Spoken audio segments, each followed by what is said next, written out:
Good morning बच्चों। आज हम लोग सामान्य विज्ञान विषय के अंतर्गत पाठ 11 मानव शरीर और अंग संस्थान पढ़ने वाले हैं। उसके अंतर्गत सबसे पहले आज हम देखेंगे श्वसन संस्थान, रेस्पिरेटरी सिस्टम जिसे कहा जाता है। मानव शरीर और अंग संस्थान। अब यहाँ पर दिया है अंग और अंग संस्थान किससे बने होते हैं। बच्चों, हम लोगों ने पहले पढ़ा है कि हमारा शरीर जो है असंख्य कोशिकाओं से बना है। इसके पहले हम लोगों ने देखा है एक कोशिकीय जीव और बहुकोशिकीय जीव। मनुष्य या जो भी दृश्य प्राणी है जीवित, जिसे हम आसानी से देख सकते हैं, सभी बहुकोशिकीय प्राणी हैं। तो ऐसे असंख्य कोशिकाओं से मिलकर के हमारा शरीर बना है, शरीर के अंग बने हैं। और अंग संस्थान क्या है? अनेक अंगों को जोड़ करके एक जो संस्थान बनता है, एक सिस्टम बनता है, उसे अंग संस्थान कहते हैं। अब यहाँ पर पूछा है कि मानव शरीर में कौन कौन से अंग संस्थान है। तो ऐसे अनेक अंग संस्थानों के बारे में हम लोगों ने पूर्व की कक्षाओं में भी पढ़ा है, 5वीं में, 6ठी में, 7वीं में, जिसमें प्रमुख रूप से श्वसन संस्थान, रक्त परिसंचरण संस्थान, इस तरह के उत्सर्जन संस्थान, तंत्रिका संस्थान जो ब्रेन से रिलेटेड है, ऐसे अनेक संस्थानों के बारे में हम लोगों ने पहले पढ़ा है पूर्व की कक्षाओं में। और आज हम यहाँ पर देखने वाले श्वसन संस्थान से संबंधित बातें। अब यहाँ पर दिया है, जब हम गहरी नींद में होते हैं तब हमारा शरीर कार्य करते रहता है। तो शरीर के कौन से ऐसे अंग हैं जो कार्य करते रहते हैं? अब हम लोग जब सोए हैं तब भी हमारे शरीर के कुछ अंग लगातार काम करते हैं। अगर वो काम करना बंद कर दें तो हम मृत प्राय हो जाएंगे, मर जाएंगे या जीवित नहीं रह सकते। तो ऐसे संस्था अंग कौन कौन से ऐसे शरीर में जो कार्य करने वाले, शरीर का कौन कौन सा भाग कार्य करते रहता है? तो उसमें सबसे पहला है श्वसन संस्थान, रक्त परिसंचरण संस्थान और पाचन संस्थान, जिससे हमारा भोजन पचता है। तो यह सब हम सोए रहे, जागते रहे, चलते रहे तो भी अप्रत्यक्ष रूप से चलते रहते हैं। हम पर्पसली उसे चलाते हैं ऐसा कुछ नहीं है। हमारे शरीर में कौन कौन सी जीवन प्रक्रियाएं निरंतर चलती रहती हैं? जब तक मनुष्य जीवित है तब तक उसकी श्वास चलती रहती है, हृदय की गति चलती रहती है, मस्तिष्क कार्य करते रहता है। और उसी के साथ साथ जो भी शरीर में हम लोगों ने खाना खाया है शरीर के पोषण के लिए, और ये सब क्रियाएं चलती रहे इसके लिए, ऊर्जा मिलती रहे इसके लिए, तो वह पाचन संस्थान, भोजन को पचाने का काम, यह सब जीवन पर्यंत चलती रहती है। जब तक जीवित है तब तक चलती है। हमारे शरीर में जीवन प्रक्रिया सुचारू रूप से चलने के लिए कई इंद्रियां सामूहिक रूप से कार्य करती है। इन जीवन प्रक्रियाओं के भिन्न भिन्न सोपान होते हैं।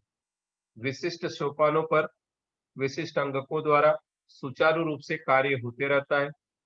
निश्चित कार्य सामूहिक रूप से करने वाले अंग समूह को अंग संस्थान कहते हैं। इसके पहले हम लोगों ने देखा कि अंग संस्थान क्या है। एक निश्चित कार्य और उसे सामूहिक रूप से कुछ अंग मिलकर के कार्य करते हैं। उस कार्य को पूरा करने के लिए हमारे शरीर के अनेक अंग मिलकर के कार्य करते हैं। ऐसे अंग समूह को अंग संस्थान कहते हैं। उदाहरण के लिए यहाँ पर दिया है, हमारे शरीर में पाचन संस्थान, श्वसन संस्थान, रक्त परिवहन संस्थान, तंत्रिका संस्थान, उत्सर्जन संस्थान, प्रजनन संस्थान, अस्थि संस्थान, पेशीय संस्थान, ऐसे कई अंग संस्थान कार्यरत तंत्र हैं। जैसे जैसे हम आगे की कक्षाओं में जाएंगे वैसे वैसे इसके बारे में हम विस्तृत जानकारी लेंगे। जैसे 5वीं की कक्षा में हम लोगों ने देखा था कि पाचन संस्थान क्या है, श्वसन संस्थान क्या है, रक्त परिवहन संस्थान क्या है। तो इससे संबंधित संक्षिप्त जानकारी हमको मिली। अब आज हम लोग सबसे पहले श्वसन संस्थान के बारे में पढ़ने वाले हैं। अब यहाँ पर दिया है, प्राणियों के शरीर में श्वासोच्छ्वास का कार्य कौन कौन से अंग करते हैं। अब हमारा शरीर सुचारू रूप से कार्य करते रहे, हमारा शरीर चलता रहे, इसके लिए श्वसन की प्रक्रिया अनवरत चलती रहनी चाहिए। तो ऐसे कौन कौन से अंग हैं? हम ऐसे भी जनरली थोड़ा सा भी ध्यान देंगे तो हमें पता चलेगा श्वास लेते समय कौन कौन से अंग कार्य कर रहे हैं। जो बाह्य रूप से नाक या मुंह दोनों से हम श्वास ले सकते हैं, ऐसी प्रक्रिया है। उसके बाद फिर लंग्स है, हमारे फेफड़े हैं, फिर यहाँ पर जो श्वास नलिका है, इस तरह से कुछ अंग ऐसे हैं जो सिर्फ श्वसन संस्थान के लिए कार्य करते रहते हैं। मानव शरीर की सभी जीवन प्रक्रियाएं सुचारू रूप से चलने के लिए ऊर्जा की अत्यधिक आवश्यकता होती है। ऊर्जा निर्मित कोशिका में होती है, जिसके लिए कोशिका को घुलनशील अन्न, घटक एवं ऑक्सीजन की पूर्ति करनी पड़ती है। यह कार्य श्वसन संस्थान तथा रक्त परिवहन संस्थान द्वारा किया जाता है। श्वसन की प्रक्रिया आगे दिए 3 चरणों में होती है। अर्थात हमारा जीवन चलता रहे सुचारू रूप से, किसी तरह का कोई डिस्टरबेंस ना आए, इसके लिए बहुत ज्यादा ऊर्जा की आवश्यकता होती है। और जो ऊर्जा की निर्मित है, एनर्जी जिसे कहते हैं ऊर्जा, उसकी निर्मित कोशिका में होती है। और कोशिका में जो अन्न घटक जो भी हम लोग खाते हैं, पचने के बाद जो जूस उसके बनते हैं, और उसी के साथ साथ ऑक्सीजन की आपूर्ति भी शरीर को करनी पड़ती है। तो उसमें कार्य करने के लिए श्वसन संस्थान तथा रक्त परिवहन संस्थान महत्वपूर्ण भूमिका अदा करते हैं, रोल निभाते हैं। अब यहाँ पर हम लोग श्वसन की प्रक्रिया के किस तरह से 3 चरणों में पूर्ण होती है वह देखेंगे। सबसे पहला है बहिश्वसन या बाह्य श्वसन, जिसके अंतर्गत है निश्वास। नाक के द्वारा हवा अंदर ली जाती है, जहां से वह श्वसन नलिका द्वारा फेफड़ों तक, दोनों फेफड़ों में जाती है, दोनों फेफड़े दोनों तरफ शरीर के।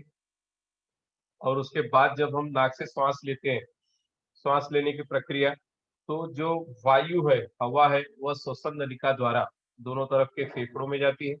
उसके बाद उसे कहते हैं निश्वास। उसके बाद आता है उच्छ्वास, अर्थात श्वास छोड़ना। अब जो हवा हम लोगों ने ली वह फेफड़ों में पहुंची। फेफड़ों में ली हुई हवा की ऑक्सीजन रक्त में जाती है, अर्थात जो भी हम हवा लेते हैं उसके अंदर ऑक्सीजन की मात्रा अधिक होती है। ऑक्सीजन अधिक मात्रा में होगी तभी वह श्वसन के लिए अधिक कारगर होगी। कभी कभी हमारा दम घुटने लगता है, अर्थात अब बहुत ज्यादा लोग हैं या किसी बंद कमरे में ढेर सारे लोग इकट्ठा हो गए, तो वहां पर ऑक्सीजन की कमी होती जाती है। ऐसे समय में, अर्थात बहुत सारे लोग एक साथ श्वास ले रहे हैं, मतलब जब उसमें से ऑक्सीजन लेने के बाद जब वो श्वास बाहर छोड़ते हैं, तो उसमें कार्बन डाइऑक्साइड की मात्रा ज्यादा होती है, जिसकी वजह से हमें श्वास लेने में तकलीफ होती है और दम घुटने लगता है। अब यहाँ पर उच्छ्वास दिया है, श्वास छोड़ना। जब हमने हवा शरीर के अंदर ली तो फेफड़े में ली हुई कि हवा जो है उस ऑक्सीजन में जाती है। ऑक्सीजन जो है वह रक्त में घुलने का काम करती है। रक्त शरीर का CO2, अर्थात रक्त में जो कार्बन डाइऑक्साइड की मात्रा पहले से मौजूद है, वह फेफड़ों में पहुंचता है और हवा उच्छ्वास द्वारा बाहर फेंकी जाती है। फेफड़ों के माध्यम से होने वाले इन दोनों क्रियाओं को एकत्रित रूप से बहिश्वसन कहते हैं। अब बहिश्वसन में कौन सी 2 क्रियाएं हुई? हमने हवा जब अंदर ली वह निश्वास था। हवा अंदर लेने के बाद ऑक्सीजन की मात्रा उसमें ज्यादा थी, उसे रक्त ने अवशोषित किया। उसके बाद रक्त के अंदर जो कार्बन डाइऑक्साइड की मात्रा थी, कार्बन डाइऑक्साइड जो घुला था, वह फिर से फेफड़ों में पहुंचता है और इस तरह से उस हवा को हम बाहर छोड़ते हैं, जिसमें कार्बन डाइऑक्साइड की मात्रा ज्यादा होती है, CO2 कार्बन डाइऑक्साइड। तो इस तरह से दोनों क्रियाएं हो रही, एक तो रक्त द्वारा ऑक्सीजन का अवशोषण हो रहा है, शोषित कर रहा है, और उसके बाद कार्बन डाइऑक्साइड फेफड़ों में पहुंचाने का काम कर रहा है। तो इस तरह से जो क्रिया होती है उसको हम एकत्रित रूप से बहिश्वसन कहते हैं। अब अंतः श्वसन क्या है? शरीर की सभी कोशिकाओं और रक्त में होने वाले गैसों के आदान प्रदान को अंतः श्वसन कहते हैं। रक्त से O2 कोशिकाओं में जाता है तथा कोशिकाओं से CO2 रक्त में आता है। अभी हम लोगों ने देखा उच्छ्वास में क्या हुआ कि जो भी ऑक्सीजन मिश्रित हवा थी, जिस हवा में ऑक्सीजन का प्रमाण ज्यादा था, उसे अवशोषित करने का काम या उसे फेफड़ों ने रक्त तक पहुंचाया। और रक्त में जो कार्बन डाइऑक्साइड की मात्रा घुली हुई थी, उसे रक्त ने फेफड़ों तक पहुंचाया। इस तरह का जो आदान प्रदान है, इसे हमने कहा उच्छ्वास। अब इसी क्रिया के अंतर्गत जो हमने, हमारे फेफड़ों ने रक्त तक ऑक्सीजन पहुंचाया था और कार्बन डाइऑक्साइड फिर से फेफड़ों तक आई थी, जिसे हमने बाहर छोड़ा, उसी प्रक्रिया के दौरान अंतः श्वसन की क्रिया भी होती है। तो जो ऑक्सीजन ली गई है, O2 अर्थात ऑक्सीजन, वह कोशिकाओं तक जाती है। कोशिकाएं रक्त से जो ऑक्सीजन है वह कोशिकाओं में आती है और कोशिकाओं से कार्बन डाइऑक्साइड रक्त में जाता है। उसके बाद रक्त से फिर फेफड़ों में आता है। तो यह जो क्रिया है इसे हम कहते हैं अंतःशोषण। अंतःशोषण में क्या क्या हुआ, कोशिकाओं में ऑक्सीजन आई और कोशिकाओं के अंदर की जो कार्बन डाइऑक्साइड थी वह वापस से रक्त में आई। इस तरह से शॉर्ट में हम इसको समझ सकते हैं, इसे कहते हैं अंतःशोषण। उसके बाद में है कोशिका शोषण। ऑक्सीजन के कारण कोशिका में ग्लूकोज जैसे घुलनशील घटक का मंद ज्वलन होकर एटीपी के रूप में ऊर्जा मुक्त होती है। उसी प्रकार CO2 और जल वाष्प या निरुपयोगी पदार्थ तैयार होते हैं। इस प्रक्रिया को कोशिकीय श्वसन कहते हैं। कोशिका में ऑक्सीजन गई, अर्थात हवा में जो ऑक्सीजन मिश्रित थी वह रक्त के माध्यम से कोशिका तक पहुंची और कार्बन डाइऑक्साइड बाहर फेंकी गई। अब जो ग्लूकोज कोशिका में जो पहले से ही ग्लूकोज है और घुलनशील घटक का मंद ज्वलन होकर के एटीपी के रूप में ऊर्जा मुक्त होती है। एटीपी के बारे में हम लोगों ने पढ़ा था, एडेनोसाइन ट्राइफॉस्फेट, एडेनोसाइन ट्राइफॉस्फेट। इस तरह से उसके रूप में ऊर्जा मुक्त होती है। और क्या हुआ, कार्बन डाइऑक्साइड और जल वाष्प ये निरुपयोगी पदार्थ तैयार होते हैं। इस प्रक्रिया को कोशिकीय श्वसन कहते हैं। बहुत महत्वपूर्ण है, इसको ध्यान से समझना। कोशिकीय श्वसन क्या है, इस सबसे पहले हम लोगों ने बहिःश्वसन देखा। बहिःश्वसन में क्या हुआ, ऑक्सीजन की जो मात्रा थी वह रक्त तक पहुंची और रक्त के अंदर की कार्बन डाइऑक्साइड फिर से फेफड़ों में आ गई। उसके बाद फिर हम लोगों ने अंतःश्वसन देखा था। अंतःश्वसन में क्या हुआ था, कोशिकाओं तक ऑक्सीजन पहुंचा और रक्त के माध्यम से कोशिकाओं तक ऑक्सीजन पहुंची और कोशिका के अंदर जो कार्बन डाइऑक्साइड था वह रक्त तक पहुंचा। उसके बाद फिर तीसरे नंबर पर आया कोशिका श्वसन। कोशिका श्वसन में क्या हुआ, ऑक्सीजन के कारण कोशिका में जो ग्लूकोज जैसे घुलनशील घटक है उसका मंद ज्वलन होता है और एटीपी के रूप में ऊर्जा मुक्त होती है। उसी प्रकार जो निरुपयोगी पदार्थ है शरीर में तैयार हुए जैसे कार्बन डाइऑक्साइड और जल वाष्प, उसको बाहर छोड़ने की क्रिया, इस प्रक्रिया को कोशिकीय श्वसन कहते हैं। यहाँ पर एक समीकरण दिया है, C6H12O6, ग्लूकोज के लिए C6H12O6 प्लस 6O2 ऑक्सीजन की उपस्थिति में। फिर क्या हुआ, 6CO2 प्लस 6H2O। 6CO2 क्या है, कार्बन डाइऑक्साइड अधिक मात्रा में है यहाँ पर और जल वाष्प है और उसी के साथ साथ ऊर्जा की निर्मित हुई 38 एटीपी जो दिया है ऊर्जा, एटीपी के रूप में ऊर्जा मुक्त होती है। इसके बाद है श्वसन संस्थान। रेस्पिरेटरी ऑर्गन्स है या रेस्पिरेटरी सिस्टम है, उसके रचना और कार्य क्या क्या है।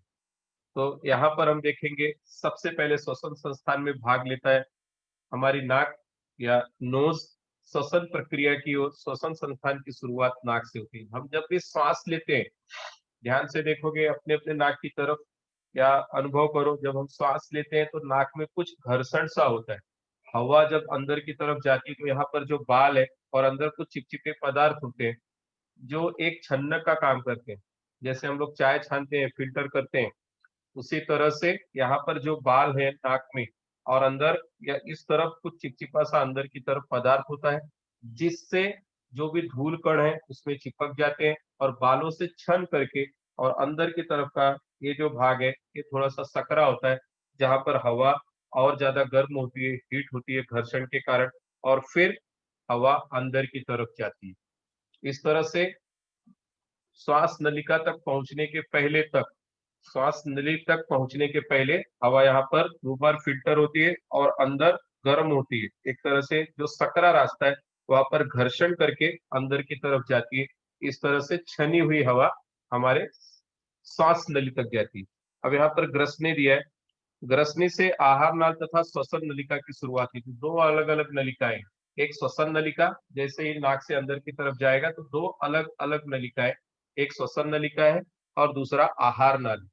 कभी कभी बच्चों हम जब खाना खाते हैं जल्दबाजी में या पानी पीते हैं तो कुछ पानी या अन्य कण श्वसन नलिका में चले जाते हैं, तब हमें बहुत जोर की खांसी आती है और जब तक कि वह श्वसन नलिका से अन्य कण या पानी बाहर नहीं आ जाता तब तक हमको खांसी आती है और तकलीफ होती है। तो श्वसन नलिका और आहार नाल बगल बगल में ही होते हैं। श्वसन नलिका आहार नाल के आगे होती है। श्वसन नलिका के ऊपरी भाग में ढक्कन होता है। आहार नाल में भोजन के कण जाते समय इस ढक्कन के कारण श्वसन नलिका ढक दी जाती है। जिससे श्वसन नलिका में भोजन के कण प्रवेश नहीं करते। अन्य समय में श्वसन नलिका खुली होती है, जिससे हवा ग्रसनी से होकर श्वसन नलिका में जाती है। जब हम भोजन करते हैं उस समय हमारे श्वास बंद होता है। इसको अनुभव करके देखना आपको कि जब हम भोजन कर रहे होते हैं, करते हैं, निगलते हैं जब भोजन को, उस समय हमारी श्वसन नलिका बंद होती है। और श्वसन नलिका को सुरक्षित रखने के लिए उस पर एक ढक्कन होता है, जिससे वहां पर अन्न का कोई कण या पानी अंदर न जाए। इसके लिए, उसकी सुरक्षा के लिए वहां पर एक ढक्कन है। श्वसन नलिका पूरी तरह से ढक दी जाती है।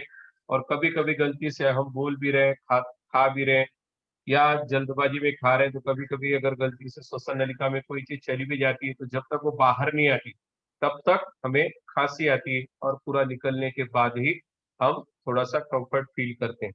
तो इस तरह से हवा पहले ग्रसनी से होकर के, ये जो भाग है वो ग्रसनी अंदर की तरफ, वहां से श्वसन नलिका खुली है, तब उसके अंदर हवा अंदर की तरफ जाएगी, प्रवेश करेगी। यहाँ पर दिया है नासा छिद्र अर्थात नाक, और यहाँ पर नाक के अंदर घर्षण करते हुए हवा जाती है। और ये है ग्रसनी। ग्रसनी के बाद ये स्वर यंत्र, जहां से हम बोलते हैं, कंपन होता है यहाँ पर जब हम बोलना शुरू करते हैं, तो स्वर यंत्र। स्वर यंत्र के बाद फिर दो अलग नलिकाएं निकलती हैं। यहाँ पर श्वसन नलिका के बारे में दिया है, यह है श्वसन नलिका। श्वसन नलिका से फिर दो भाग अलग अलग दो फेफड़ों में जाते हैं, और उसमें फेफड़ों के भी भाग दिए। श्वसनिका, वायुकोश, श्वास पटल या डायफ्राम। डायफ्राम क्या है? श्वास पटल, जो एक धौंकनी की तरह काम करता है, हवा भरने की तरह। हम इसको महसूस कर सकते हैं, जब सांस जोर से लेते हैं तो ये भाग खुलता है, और जैसे ही इसको प्रेशर करते हैं हम लोग पेट की तरफ, थोड़ा सा पेट के ऊपर का भाग, जो पंजर है हमारा, पिंजरा है छाती का, उसके नीचे थोड़ा सा, जब उसको हम प्रेस करते हैं तब हवा बाहर आती है। तो श्वास पटल का काम एक तरह से धौंकनी का होता है, एयर को अंदर की तरफ लेना, ब्रीथ करना, और एयर को बाहर की तरफ छोड़ने में यह सहायक होता है। तो इस तरह से हम श्वसन संस्थान का चित्र देख सकते हैं।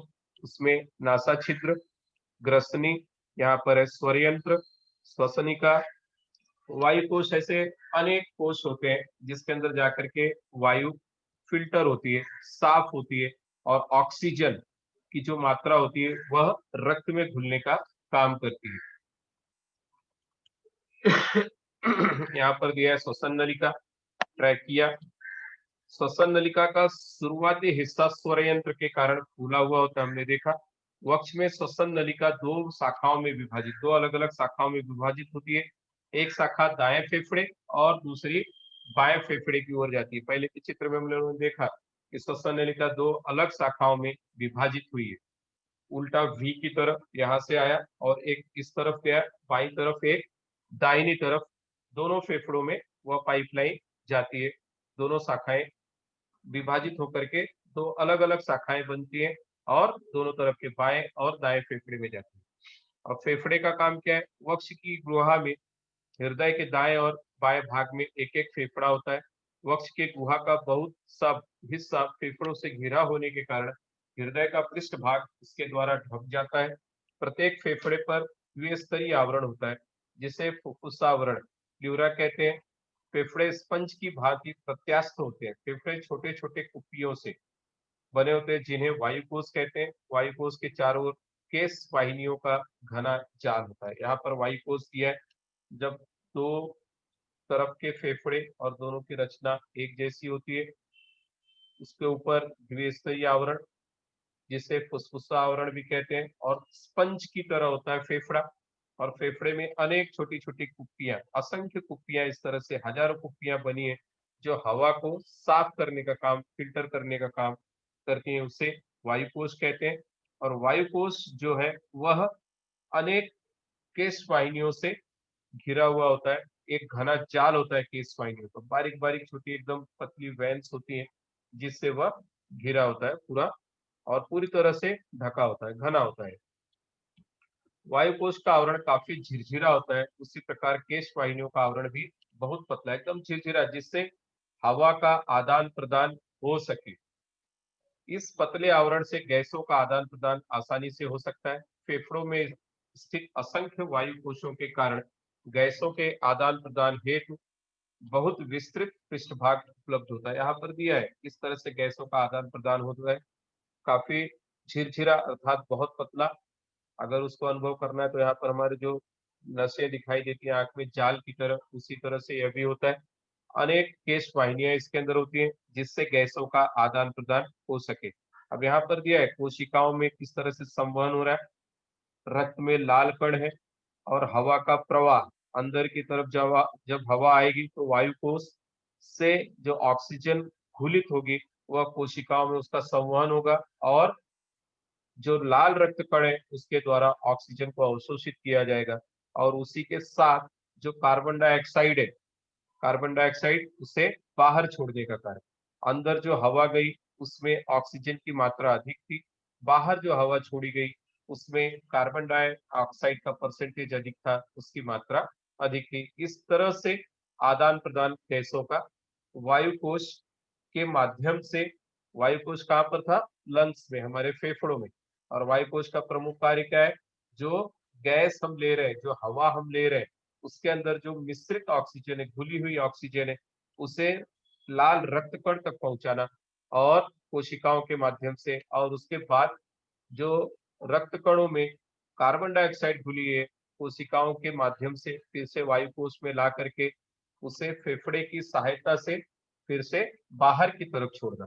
यह प्रमुख कार्य वायु कोश और कोशिकाओं का होता है।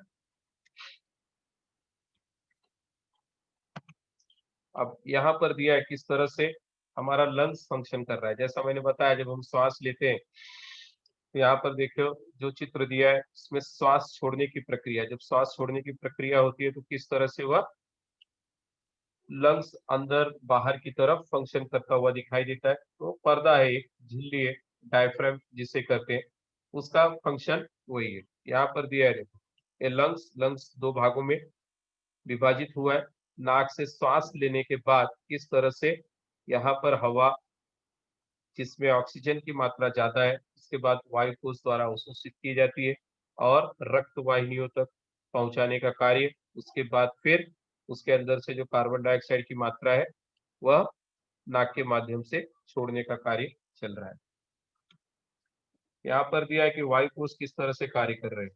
अब यहाँ पर हवा में जो जैसे ही श्वास लिया हवा अंदर की तरफ दोनों तरफ के फेफड़ों में गई और वहां पर इस तरह से एयर सैक्स एल्वियोली जिसको कहते हैं, वायु कोश कहते हैं इंग्लिश में, एल्वियोली या एयर सैक्स जो छोटे छोटे बैग की तरह होते हैं, उसके अंदर जा करके ऑक्सीजन को एब्जॉर्ब करने का काम होता है, अवशोषित करने का कार्य होता है और उसके बाद कार्बन डाइऑक्साइड बाहर छोड़ते हैं। कार्बन डाइऑक्साइड मिश्रित जो हवा है उसको हम फिर इसी माध्यम से बाहर की तरफ छोड़ेंगे।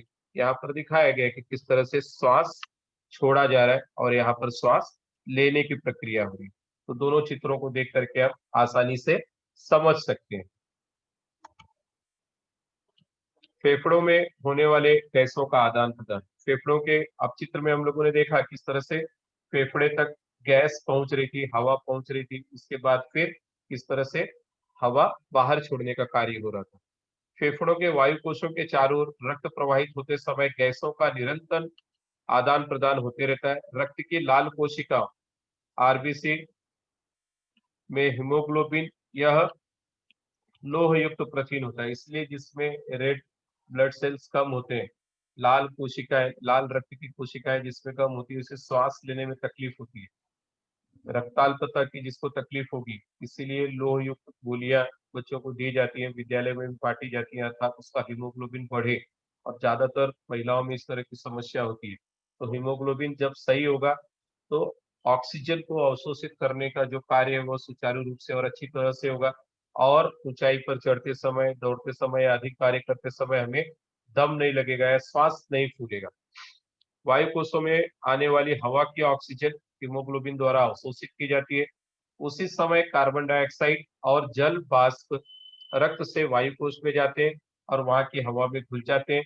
ऑक्सीजन रक्त द्वारा लिया जाता है, कार्बन डाइऑक्साइड तथा जल वाष्प रक्त से बाहर निकाले जाते हैं और उच्छ्वास द्वारा बाहर छोड़ दिए जाते हैं।